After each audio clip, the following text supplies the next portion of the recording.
Nah, waktu Pak Sofyan mulai aktif di Indonesia, satu hari juga beliau manggil saya.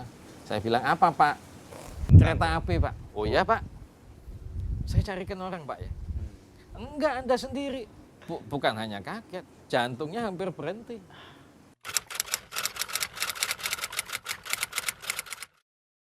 Apa kabar Pak Jonan? Baik, Sehat Pak ya? sehat. Ini kacamata hitam nih gaya atau ada lagi sakit mata atau gimana Pak? Ya ini matanya yang sebelah kanan agak iritasi, jadi ya udah saya pakai kacamata hitam. Tapi lebih keren Pak. Terima kasih. Ya memang kalau aslinya sih mungkin jauh dari keren, jadi ya ada anu lah. Nuansa kacamata ini membantu lebih keren. Nuansa kacamata yang membantu lah. Wah ini Cece Mue Coffee nih Pak. Tapi nggak ada tulisannya. Apa Pak? Saya ini Anaknya pokoknya kalau sini pesannya long black selesai. Long black. The simplest one. Ya. Itu cerminan dari hidup Pak Jonan juga kayaknya. Sederhana. Ya wes lah, kan kopi ya kopi aja. Nggak campur gula, nggak campur susu, nggak usah lah. Sehingga dia keluar rasanya. Iya. Sekarang kemana-mana ya pakai sepatu yang nggak usah ada talinya, nggak usah ada kaos kakinya. Kan hari ini saya juga pakai sandal jepit. Gitu. Iya, simplest one. Iya. Ini tempat apa Pak? Kok bisa dapat di sini lalu kita bisa ngobrol di sini? Iya, jadi ini kafe ya, kafenya anak saya gitu. Monica jadi, ya? Ya, Monica. Jadi dia bikin ya nggak mau jadi usahawan yang mandiri sejak muda, ya sudahlah biar aja mau bikin kafe begini. Gitu. Dan namanya agak unik sih Pak. Saya coba cari-cari di literatur Cece Mue itu Bahasa Sanskerta. bahasa Sanskerta ternyata Pak. Betul. Apa Artinya pemilihan itu artinya? Artinya sendaguro kan. Sendaguro, saya lihat juga sendaguro. Kenapa dipilih itu Pak? Waduh nggak tahu. Monica yang Ya, mungkin dia ya bikin ini ya sendaguro aja, nggak perlu bisnisnya, yang perlu senengnya gitu. Iya. Itu penting itu karena belum tentu kita bisa menikmati hasil bisnis dengan gembira juga kalau kita nggak. Betul. Saya kira generasi Y dan generasi Z itu lebih menikmati passion dalam hidupnya daripada ambisi yang menjadi sesuatu yang ya goal oriented ambition yang seperti generasi saya, generasi Baby boomer X atau baby boomer menurut saya. Apa kira-kira yang mendasari itu Pak Jonan melihat ya? Saya kira ya zaman ya, atau pendidikan atau zaman atau apa yang dia alami dalam hidup. Kan anak-anak yang lebih muda sekarang generasi Y, generasi Z itu kan dia lebih perlu passionnya daripada mikirin saya itu nanti berkarir bagaimana, penghasilan saya berapa kan. Pak Jonan nggak mencemaskan itu? Oke, ini pertanyaan bagus. Apakah saya mencemaskan atau enggak? Pada awalnya saya mencemaskan. Oke. Ya. Karena saya akhirnya melihat, saya berkaca pada diri saya.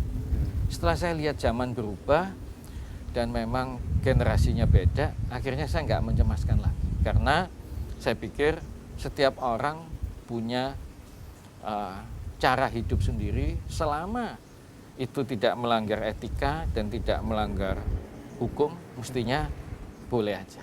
Oke. Saya tanya anak saya, dia bilang, loh kan Bapak janji saya bisa melakukan apa saja dalam hidup saya selama tidak melanggar etika dan tidak melanggar hukum, and as long as I'm happy. Sih. Gitu. Ya udah, saya pikir ya silahkan aja. Ya. Itu pijakan yang kemudian Pak Jonan tidak lagi mencemaskan apa Ya, yang dipilih anak. Betul. Dalam mendidik anak, ini saya konfirmasi sekaligus. Pak Jonan itu kan selalu percaya dengan kerja keras. Dan nggak hanya percaya dengan kerja cerdas atau seringkali dipakai oleh generasi-generasi yang mengatakan work smart. Tapi kerja keras. Apakah ini juga diterapkan untuk mendidik anak sampai punya usaha kayak gini? Oh iya, jadi sekali Anda pilih apa yang Anda akan lakukan, lakukanlah dengan sungguh-sungguh. Ya. Never give up easily. Ya, jangan nyerah secara mudah. Itu yang pengertian saya. Kerja keras. Iya. Saya percaya orang-orang besar seperti Jack Ma, seperti Mark Zuckerberg, even seperti yang generasi lebih tua, itu juga kerjanya, passionnya ada dan kerjanya sungguh-sungguh. Ya. Karena tidak mungkin membuat sebuah karya dalam bentuk apapun itu hanya bekerja dengan cerdas saja, nggak mungkin. Passionnya harus ada, tapi yang harus mendasar itu kerjanya sungguh-sungguh itu. Kerja keras itu tercermin dari kesungguh-sungguhan itu, Iya. Pak. Tidak mudah menyerah dengan Betul. waktu yang singkat Iya. gitu. Dan itu tercermin juga tidak hanya di pendidikan ke anak sebenarnya, tapi Betul. dari karya. Kalau kita lihat Pak Jonan dikenal publik secara umum kan ketika di KAI, Pak, 2009. Ya. Itu saya nggak bisa membayangkan sih perubahannya menjadi seperti ini. Apakah itu juga Pak Jonan terapkan soal kerja keras, kerja yang tanpa mudah menyerah? Kalau saya lihat kan persoalannya banyak banget tuh, Pak. Di mana titik Pak Jonan sampai punya keyakinan saya nggak akan menyerah di sini dan saya akan buktikan bahwa ini bisa berubah. Jadi begini, kalau di kereta api itu betul, ya. Kalau kerja cerdas aja, kalau saya lihat mungkin nggak bisa. Kenapa? Karena banyak pendahulu-pendahulu saya, ya, baik langsung maupun tidak langsung itu jauh lebih cerdas dari saya, jauh lebih hebat menurut saya. Mereka belajar tentang perkereta apian, mereka belajar tentang transportasi, mereka punya pendidikan yang formal dan pengalaman yang sangat luar biasa di bidang transportasi. Tapi perubahan di kereta apinya itu nggak kerasa. Sampai kepada level masyarakat pengguna, sampai kepada level kultur bertransportasi publik yang luar biasa, nggak kerasa. Gitu. Nah, akhirnya saya bilang, ya sudah, kalau gitu kita kerja keras, ya. Kita kerja sungguh-sungguh, ya. Dan menerapkan ya, sistem leadership saya yang satu yang paling penting itu tidak boleh pilih kasih, ya, merit system. Saya bisa nggak suka dengan Anda, tetapi kalau Anda hebat, Profesional, ya, it's okay. saya harus respect, saya harus promote, ya, harus dorong. Ya. Kan nggak suka ini pribadi. Personal, Kereta api ya. bukan punya saya. Oke. Nah, gitu kira-kira.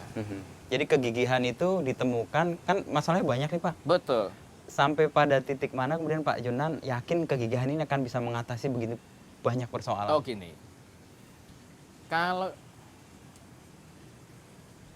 pengalaman saya nggak tahu pengalaman orang lain, tapi semua sama lah.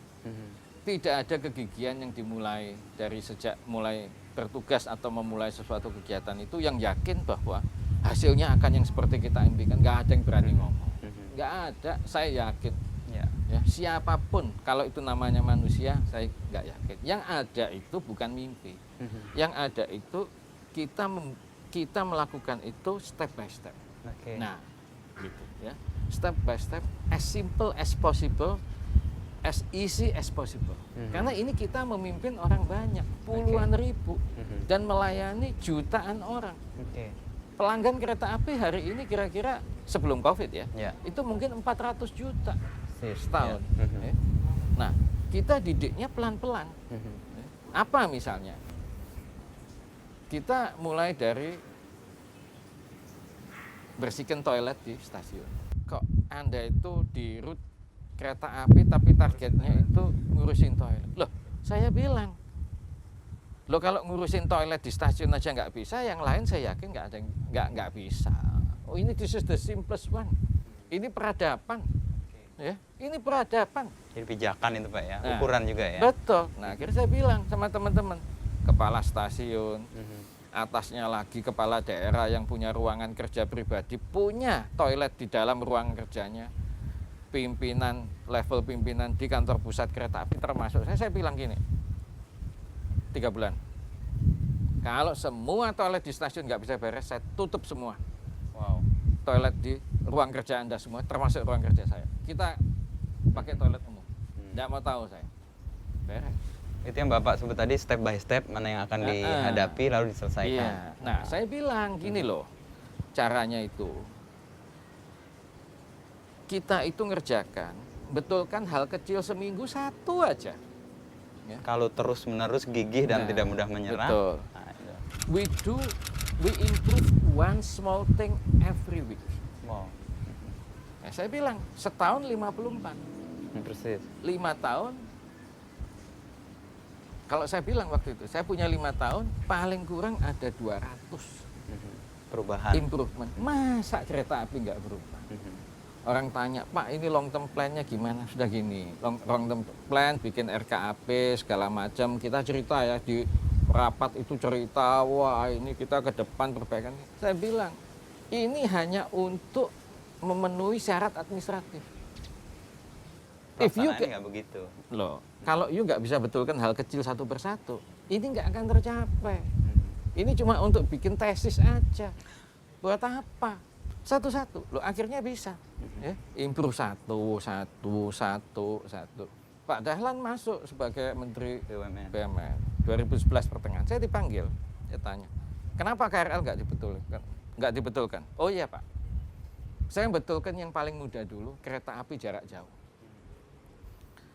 Saya harus melatih orang yang saya pimpin itu punya confident bahwa apa yang dia kerjakan itu berhasil. Ada success story. Ada success story. Kalau enggak, PD itu ya Pak. putus asa. Kalau saya kasih yang paling sulit dulu, hancur di hatinya. Dari success story itu memunculkan kepercayaan diri dari semua elemen di Betul.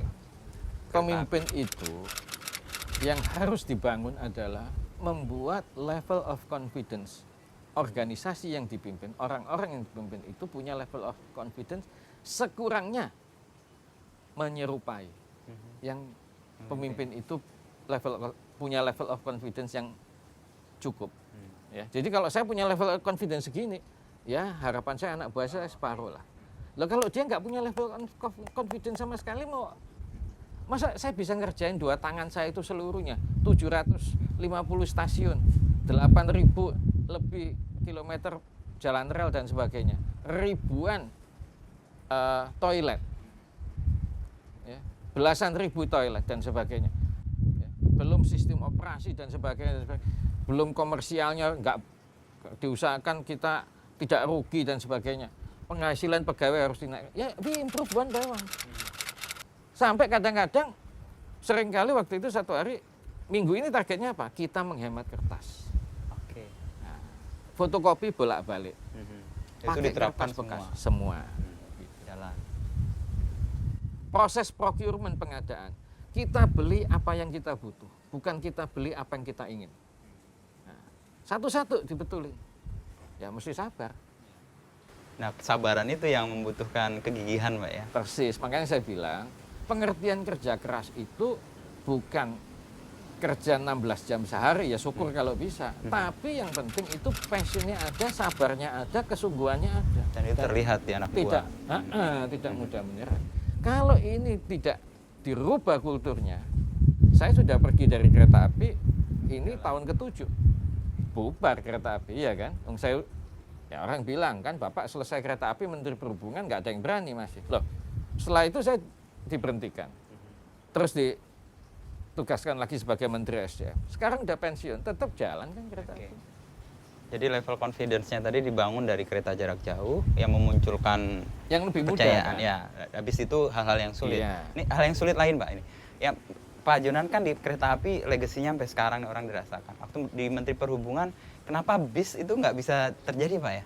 Ada masalah yang lebih rumit atau bagaimana? Enggak sih. Ya saya kurang lama aja. Oh, baru 2 tahun terus pergi, Enggak Pak? nyampe 21 bulan. Iya, iya. Iya. Ya waktu itu saya fokus mungkin transportasi udara dulu.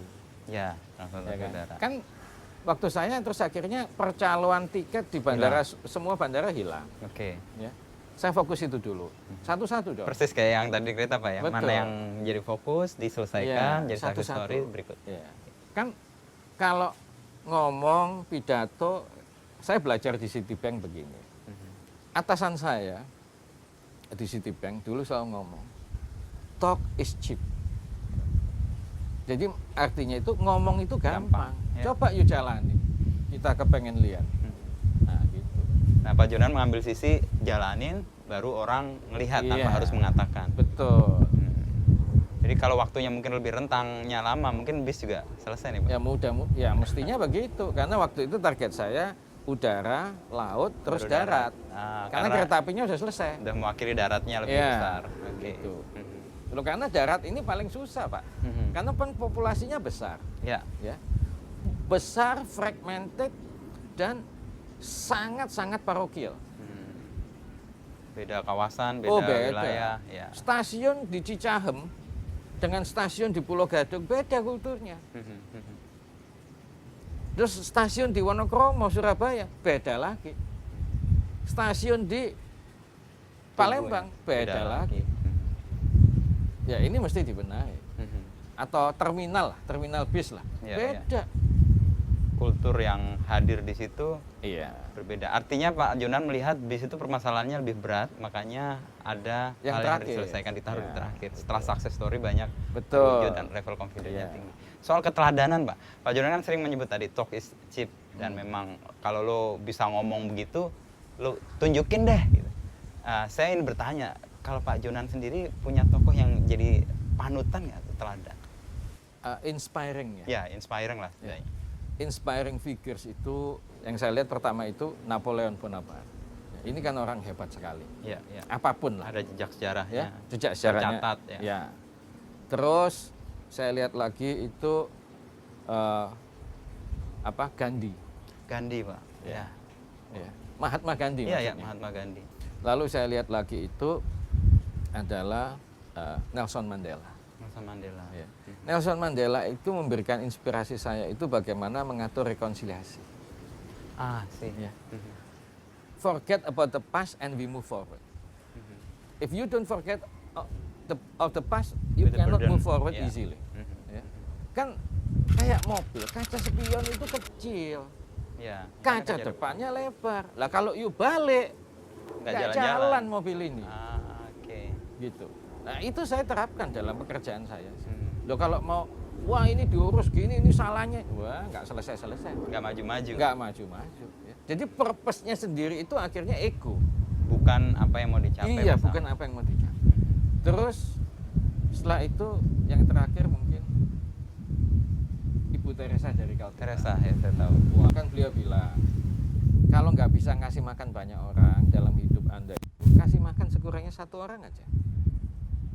Wah itu sih luar biasa.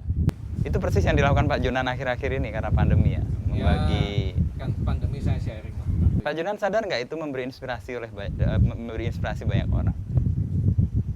Saya nggak sadar, tapi sebenarnya saya berharap itu bukan Tertular. inspirasi. Iya. Dan itu sebenarnya tertular, Pak. Ditiru. Iya. Ada pertemuan dari keempat tokoh itu yang membuat itu jadi inspirasi nggak, Pak? Nilainya itu adalah kemanusiaan, humanity, menurut saya.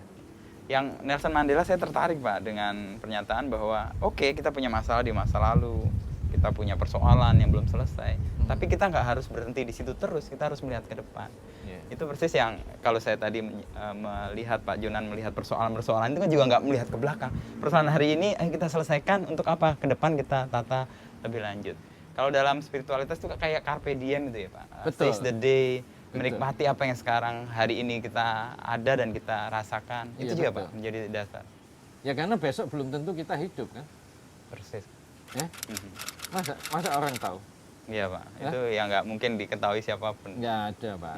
Hanya orang berharap tapi kan. Ya orang berharap, ya berasumsi mungkin, ya berasumsi. Besok saya masih hidup. Itu yang membuat Pak Jonan juga nggak terlihat terlalu cemas atau kayaknya easy going dan happy aja kayak hidup. Atau itu kuncinya? Ya Kayak nggak ada persoalan gitu Pak Jonan. saya merasa saya sudah melakukan semaksimal yang saya bisa. Saya tahu itu jauh dari sempurna, but that's the best I can deliver. That's it. Kalau itu dinilai jelek, dinilai tidak betul, ya sudah. Ya sudah. Kalau baik ya Ya disyukuri. silahkan, iya. Itu persis sikap Bapak ketika menerima bintang Mahaputra Utama kemarin, Pak ya. Kenapa itu? Ya ini apresiasi yang saya sendiri nggak mengharapkan kalau saya membaca dari Betul. Instagramnya Iya, Pak Jonan. Betul. Mendapati kabar itu, respon Pak Jonan sendiri gimana? Responnya, saya mendapat kabar itu di WA ajudan saya. Ini WA dari Sekretariat Militer Presiden, namanya Ibu Febi. Saya nggak tahu Febi siapa namanya. Saya baca, saya lagi nongkrong ini di kafe ini di bawah, ngobrol sama temen. Saya baca, ya udah nanti aja habis ngobrol diurus. Malah agak malah agak stres ya. Karena Waktu menerima itu sebenarnya agak nervous sih. Oke. Karena saya melihat, loh masa saya pantas gitu. Gitu aja sih.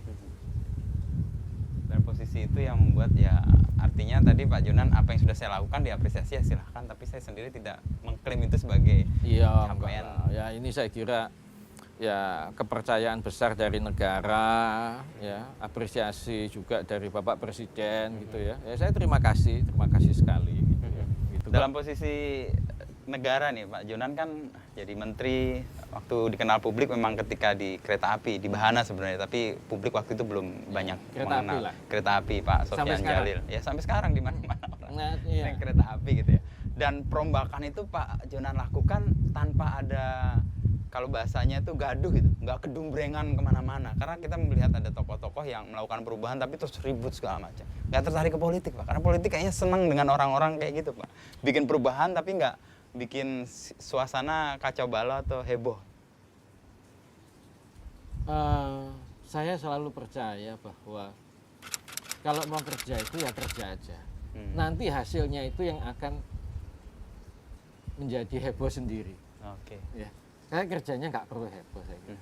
Waktu kereta api ya minim sekali saya diwawancara terakhir waktu itu saya juga ya ngomongnya ya setelah 5 tahun lah baru saya mau diwawancara penuh itu. Ya, ketika hasilnya emang nyata. Ya gitu.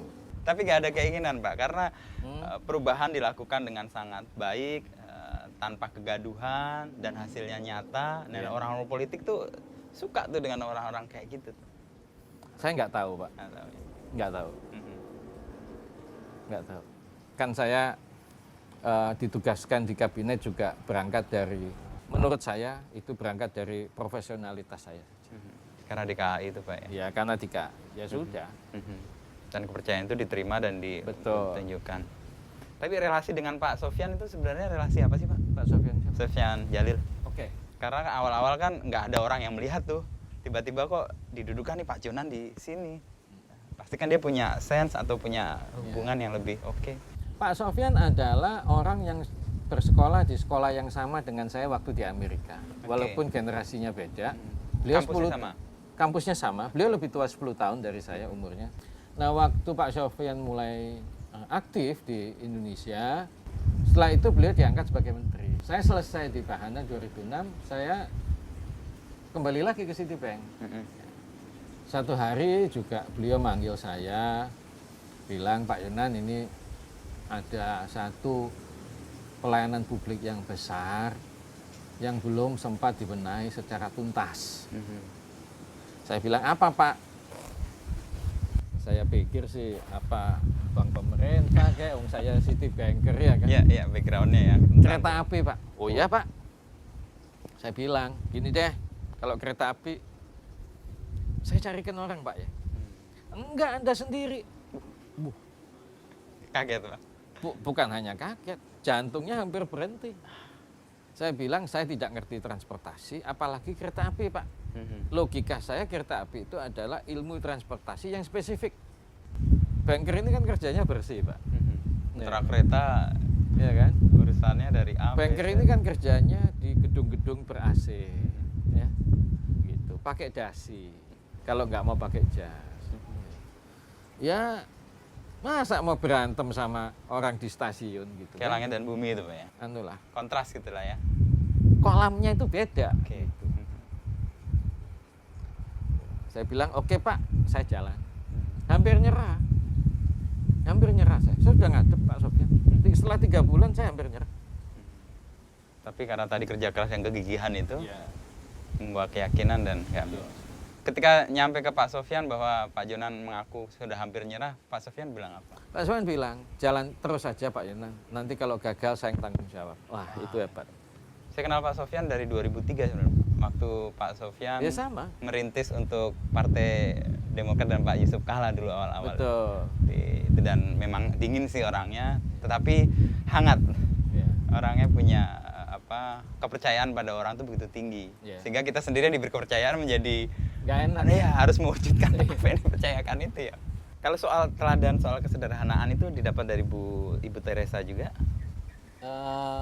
Iya, jadi Saya sih terus terang melihat bahwa tokoh-tokoh yang saya katakan tadi, mulai Ibu Teresa, terus Mahatma Gandhi, iya, Nelson Mandela, Nelson Mandela ini, Napoleon. ya Napoleon, they are simple people, ya, simple mindset, simple life, ya, dalam skalanya masing-masing, Ya. menurut saya. Ya nggak bisa karena Napoleon pernah menjadi kaisar Prancis, menjadi emperor, ya juga.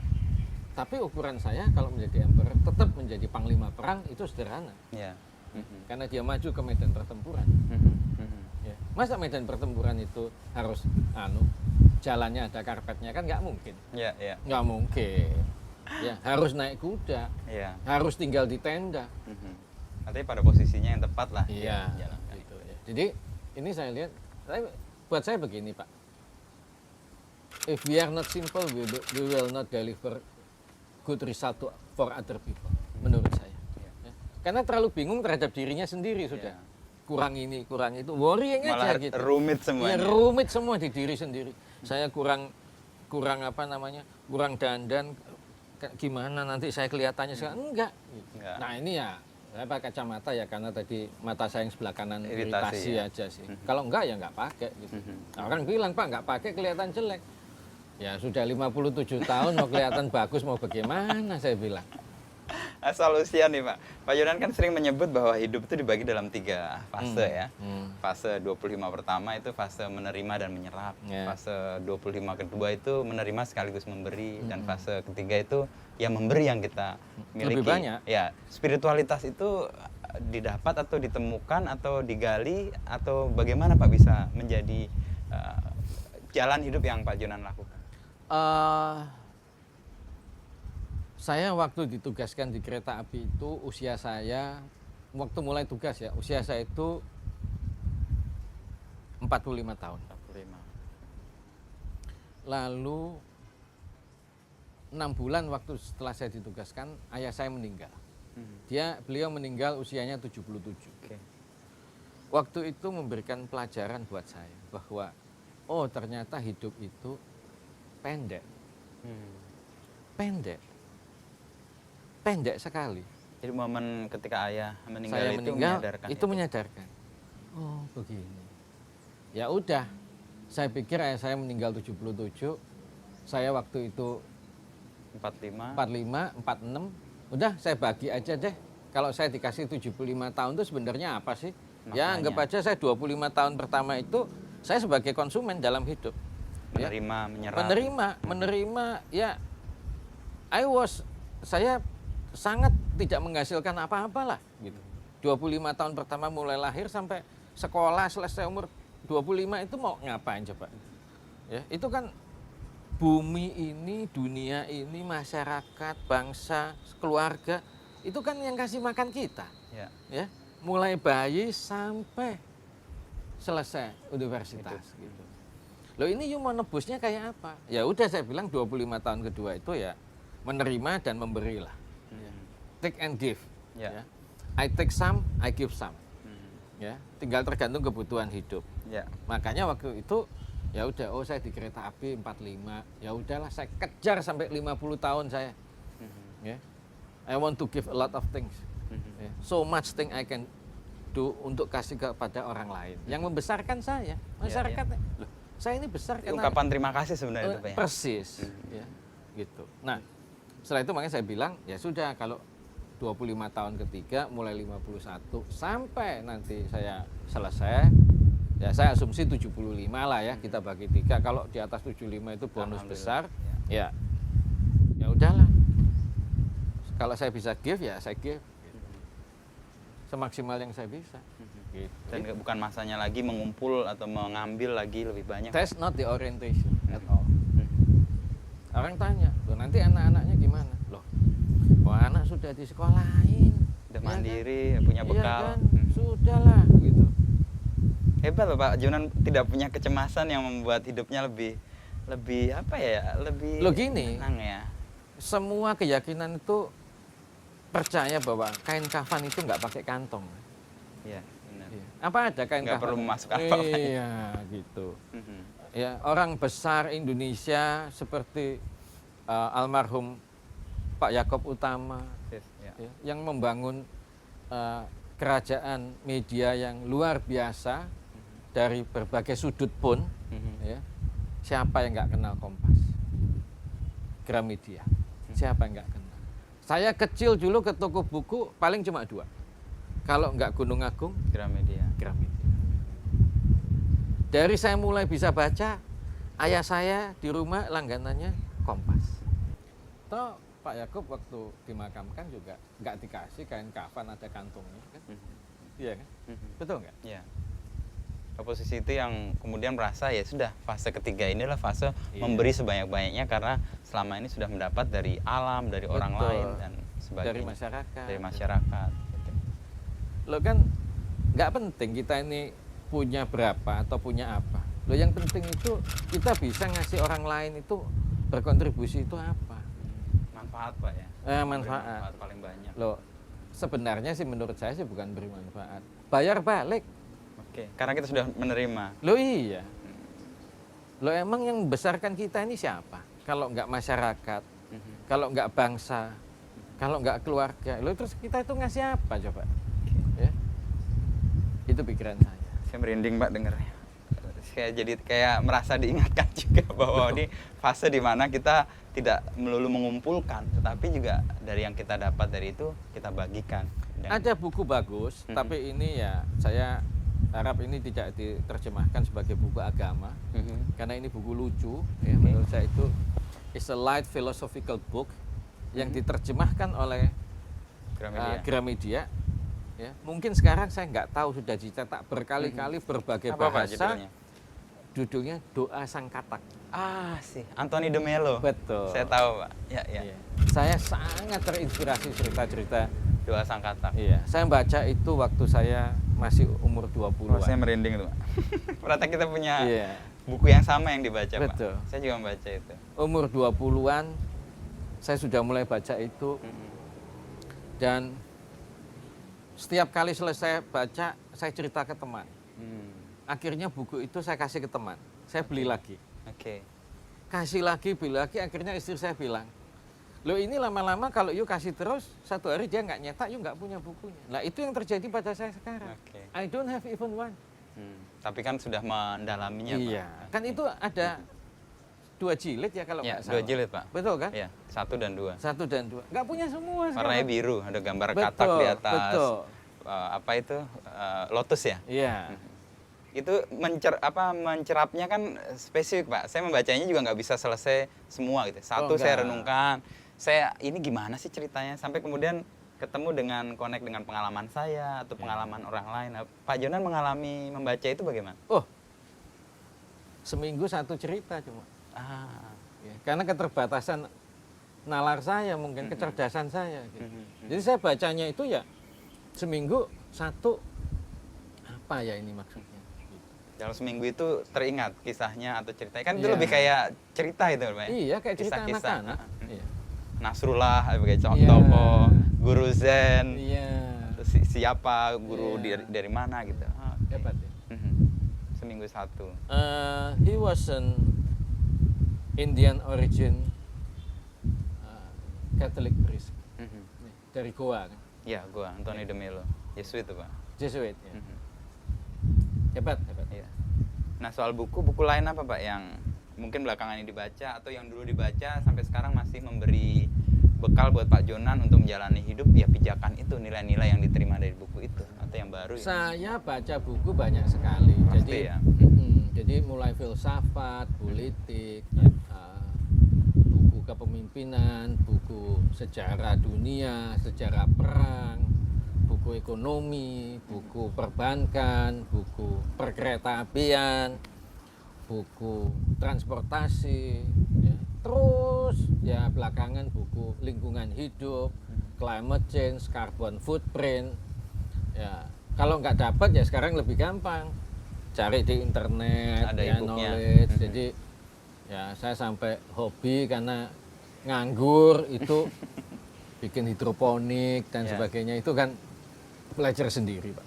Oh, dari buku yang dibaca lalu diterapkan dengan Ya, praktek dari langsung. internet lah. Internet ya Pak. Ya, Cuma ya saya nggak terlalu suka sih Kalau baca dari internet, ya I'm an old guy lah, Ya. ya old fashioned guy. Apa Pak? Baunya, Bukan, cara ya, merasanya, ya, experience-nya? ya karena terbiasa waktu muda itu bacanya hard copy kan, gitu.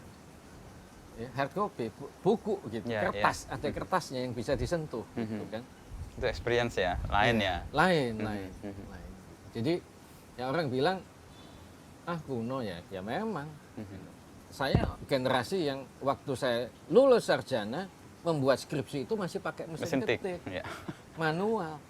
Tapi banyak nilai yang baik sebenarnya dari mesin tik. Kita nggak punya rencana untuk membuat kan. Kalau sekarang kan orang bisa ngetik begitu aja, salah hapus. Kalau dulu kan susah banget. Salah hapus, Aha. dikoreksi, ya, salah ketik, salah kalimat, salah paragraf, ya, salah kutip, gampang, ya kan? Kalau dulu kan nggak semudah. Waduh, zaman dulu mas, bikin skripsi saya, diketik terlalu keras, titiknya lobang, balik, ganti satu halaman. Diperiksakan ke dosen, dicoret satu halaman begini, ganti dari depan karena halamannya nggak urut. Ya ampun. Nilai apa yang dipelajari dari itu Pak? Yang sekarang mungkin nggak ditemukan. Soal perencanaan kah? Atau soal kehati-hatian kah? Atau soal konsep sebelum kita melakukan sesuatu? Kerja sungguh-sungguh. Kerja sungguh-sungguh. Balik lagi tadi Pak ya, kerja Iya. sungguh-sungguh. Dan kerja keras tadi terjemahannya kerja sungguh-sungguh itu Betul. Pak. Gigih gitu ya. Gigi. Kan Nggak mudah menyerah. saya selalu ngomong sama teman-teman saya, anak saya, hidup itu tidak mungkin siang terus nggak ada malamnya. Oke. Orang juga nggak kuat hidup siang terus nggak ada Iya, malam. iya. Ya wes itu, ya harus dijalani. Ini ngomongnya gampang, jalaninya susah. Satu yang tertarik saya di ini Pak, di Instagram Pak Jonan kan aktif ya. Nggak aktif Ya, sekali. artinya nggak lah. feed saya mungkin karena algoritma memungkinkan kita bertemu Pak. Saya Betul. hampir selalu dapat update dari Pak Jonan. Satu kali saya lihat Pak Jonan itu buku-buku yang ditumpuk itu salah satu Monokel. monokel. Nah ini saya pengen dapatnya karena bacaan saya juga ternyata. Iya. Saya agak terkaget waktu, wah Pak Jonan baca buku ini keren banget nih pasti. Nah, Pak Jonan bisa cerita kenapa sampai ketemu buku itu dan kemudian jadi bacaannya. Iya. Yang memperkenalkan jurnal atau apa yang disebutnya ya, majalah atau apa, buku lah, yang yang dikasih title monokel itu saya dikasih pertama kali itu oleh anak saya. Oke. Nah. Waktu kuliah atau Waktu dia sekolah, ya, persis. dia bilang, Pak baca ini loh, mengikuti zaman. Oke, Persis. saya baca. Ya. Dan saya baca sungguh-sungguh gitu. Anak kuliah di mana dulu Pak? Hah? Kuliahnya di Anak saya yang pertama sekolah di Penn State, Penn State. di Amerika. Terus dia sekolah juga di Ceko, sekolah arsitek, di Praha. Yang kedua anak saya sekolahnya di Inggris ya. Inggris. Ini yang ngasih buku yang anak pertama atau kedua? Anak pertama. Pertama. Iya. Monica yang ngelola Iya, CCMU yang ini. ngelola ini, Oke. iya. Tahu lah, kemudian tahu monokel. Oh, Tahun iya. berapa itu Pak? Boleh tahu? Mungkin 5 tahun lalu. 5 tahun gitu. lalu. Oke, ya. Masa-masa monokel lagi Mulai naik. dikenal orang. Iya, gitu. Dan saya juga ingat di tahun itu sih sebenarnya. Iya kan. Jadi ya sekarang sih ya sebenarnya kalau orang sudah 50 lebih, 60 gitu, ya saya berusaha sih, I try to catch up with the era lah. Ya. Saya berusaha mengejar zaman yang terus berubah. Ya. Dengan Tapi mengupdate tadi itu Pak. dengan mengupdate, tapi saya harus juga sadar, makin lama ini, kalau saya berkompetisi dalam ukurannya speed, kecepatan, pasti kalah saya. Ya, ya. Sama dengan fisik saya. Ya, ada batasnya. Tadi ada siang, ada malam ya. Betul. Ada fasenya di mana Iya. orang Kalau bisa saya power. taruhan lari dengan anak-anak umur 20, ya in average saya kalah lah. Ya, ya. Pasti kalah, nggak mungkin menang kalau speed. Kalau misalnya serapan, ya, the way we adjust to the change, bisa nggak dengan anak-anak muda? Menurut saya juga makin lama makin kalah. Menurut saya. Ya, Nah, yang dijual apa? Wisdom. wisdom. Karena orang itu bisa menjadi tua, ya, semua orang menjadi tua, kalau masih hidup, tapi menjadi bijaksana itu is a choice. Pilihan Nah, kalau wisdom belum tentu yang muda bisa dapat. bisa Karena itu lebih based hebat on dari pengalaman. saya. Ya. Gitu. Karena lihat mataharinya Lebih banyak. saya lebih banyak gitu. Dan saya percaya bahwa sekarang itu menjadi guru itu tidak harus menjadi tua. Ya. Saya juga harus belajar dengan Anak-anak muda. anak-anak muda, ya, dengan generasi yang jauh di bawah saya, dengan generasi yang seumur anak saya. Ya. Saya belajar banyak hal baru juga. Ya harus terima. Apa yang nyata Pak misalnya? Pelajaran apa Yang nyata ya baca monokel. Monokel. Iya kan? Jadi update Pak ya? Iya kan? Satu. Apa yang lagi hype? Yang kedua, saya tugas di kereta api 5 tahun, 6 tahun lah, hampir 6 tahun terakhir. Itu sudah jarang sekali buka laptop, jarang sekali. Karena saya mimpin kereta api itu 70-80% itu di lapangan. Ya, ya. Ya, gitu. Jadi adminnya ada yang ngerjain. Oke. Kecuali saya perlu tanda tangan. Tugas di kabinet 5 tahun, ya jarang sekali udah. Harus kirim email sendiri, apa ada lah 1-2 ya. Tapi ngetik apa, bikin spreadsheet lah. Ya, ya, ya. Waktu setelah saya pensiun, Ngerjakan semua itu. enggak. Kan mulai belajar lagi nih. Oke, ya. Minta tolong anak saya. Oh, Ajarin belajar dari dong. situ, ya. Gitu. Makanya di Instagram saya juga saya belajar sama anak gitu. Ini gimana Oke. sih caranya gini. Ya harus terima. Nggak kehabisan waktu Pak. Kayak kalau lihat Pak Jonan tuh saya ngerasa ini Pak Jonan istirahatnya kapan ya? Nganggur. Nganggur apa kerjaan saya itu? Komisaris Unilever. Ya Nggak heavy lah ini tugas-tugasnya ya. enggak lah, paling jalan ya? Iya, paling telepon atau Zoom sebulan paling 2 kali, 3 kali paling banyak. Terus ya advice berapa company lah, ya. Itu sekarang karena Covid ya saya nggak travel, yang ngurusin hidroponik, ngurusin sosial, baca, ngobrol sama temen, apalagi. Dan ruang untuk itu sekarang luas ya Pak ya? Iya. Dan banyak dipakai untuk hal-hal yang dianggap yang memberi manfaat dan tadi membagi lebih banyak ke orang lain. Iya, ya ginilah.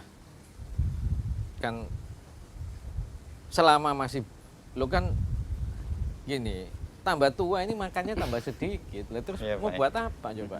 Tapi Iya Pak kan? Jonan cukup hebat jaga fit, lalu badan juga nggak berubah dari dulu. Olahraga tuh Pak?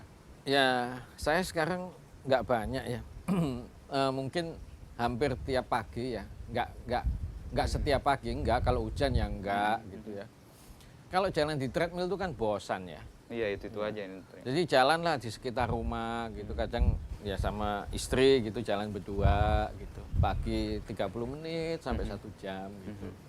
Kayaknya nggak ada kenaikan dan penurunan berat Oh, badan. turun. Ya? Turun Pak? Turun.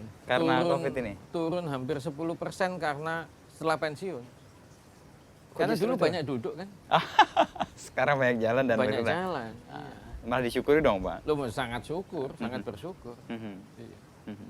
Ya, dan posisi-posisi yang sekarang dijalani Pak Jonan di fase ketiga hidup ini, apa yang sebenarnya ingin Pak Jonan kemudian bagi lebih setelah yang Pak Jonan lakukan selama ini, yang belum kesampaian dan ingin jadi sesuatu yang ini nih perlu saya lakukan? Saya sih nggak terlalu banyak muluk-muluk ya. Jadi saya berusaha banyak manfaat lah ya untuk orang lain gitu, semampu saya gitu ya, bantu kiri, bantu kanan, kecil-kecil ya semampu saya. Nah mungkin itu kalau passion masih ada itu ya berusaha saya sharing tentang nilai-nilai hidup yang baik itu untuk anak-anak yang dititipkan oleh kehidupan ini kepada saya. Itu aja. Ya, lainnya sudah nggak ada. Oke. That's it. Oke. Kalau untuk anak-anak, ini sekaligus closing nih Pak ya. Kalau untuk anak-anak yang non biologis, apa pesan Bapak? Apalagi menghadapi orang tua yang mungkin tidak seikhlas Pak Jonan ya, kecemasannya hilang. Tidak seliberal. Nah, itu bahasanya lebih tepat kali. Apa Pak pesannya? Pesan saya begini, hidup itu jadilah diri sendiri. Be yourself. Ya. Karena saya yakin kalau kita satu hari sekarat, kalau kita tidak pernah menjadi diri sendiri, itu kita akan menyesal. Karena tidak ada yang lebih bernilai daripada kehidupan itu sendiri yang dikasih oleh Yang Maha Kuasa kepada masing-masing makhluk hidup. Ya. Itu. Kesadaran itu bisa diterapkan untuk orang tua membimbing anaknya biar anak menjadi dirinya sendiri secara dong. genuine. Kan ini katanya Khalil Gibran kan anak ini kan titipan aja. Orang tua adalah busur, Pak ya. Iya. Anak itu Ya, kita anak cuma panahnya. mengarahkan. Setelah dia melesat ya sudah. Sudah. Dia bisa sejauh. Betul. Oke. Baik Pak Jonan. Terima kasih. Ini luar biasa nih. Saya jadi kayak dapat kuliah sekaligus pengalaman spiritual. Karena kita banyak kesamaan ternyata Pak, buku yang kita baca. Betul. Lalu pengalaman hidup yang Pak Jonan lalui, ketemu Pak Sofyan Jalil tadi, saya juga mengalami hal yang sama. Ya, saya berharap ini bisa menjadi tidak hanya inspirasi tetapi juga membuat orang ngerasa, oh hidup tuh harus dijalani seperti apa ya, tergantung bagaimana kita mau menjadi. Betul. Dan tadi pesan Pak Jonan di terakhir, be yourself, menjadi diri sendiri, menjadi otentik. Itu sesuatu yang kalau kita nanti berakhir atau sekarat, kalau kita tidak pernah menjadi otentik, pasti kita akan menyesal. Karena memang garis itu memang dibuat kita menjadi otentik, Pak ya. Iya. Dan posisi itu saya ucapkan terima kasih Pak Jonan untuk obrol-obrol ini. Sama-sama. Saya yakin banyak ini harus digali, tapi suasana sini membuat kita harus banyak rebahan nih Pak kayaknya. Enak di sini Iya. Pak. Ya. Loh, ya mumpung masih bisa santai kan? Dan kayaknya memang upaya kita untuk berbagi dalam suasana santai ini membuat orang benar-benar santai juga Pak. Jadi Iya. menyerapnya lebih oke. Ya mudah-mudahan ada inspirasi lah sedikit-sedikit gitu. Ya. Manfaat lah Pak yang jelas. Ya. Pasti orang akan mencari buku-buku tadi. Nah, Itu penting. mudah-mudahan. Ya, mudah-mudahan Gramedia masih nerbitkan itu. Iya. Saya juga nggak menjumpainya lagi, tapi saya masih punya Pak. Iya. Nanti kapan-kapan kalau saya kepengen saya pinjem lah. Oke Pak. Itu buku yang saya baca berulang-ulang sejak saya umur 20-an. Saya mengenal buku Doa Sangkata itu mungkin sampai hari ini itu lebih dari 30 tahun. Jadi ya, it's very inspiring ya. Ya, banyak nilai-nilai yang hebat lah di situ. Oke. Thank you Pak Jonan. Terima kasih. Nah, kita minum dulu nih Pak Jonan. Nih, kayaknya kopinya pas nih ya, pas hangatnya pas di leher. Mas. Di Simples One nih Pak ya, Hmm? long black. Iya.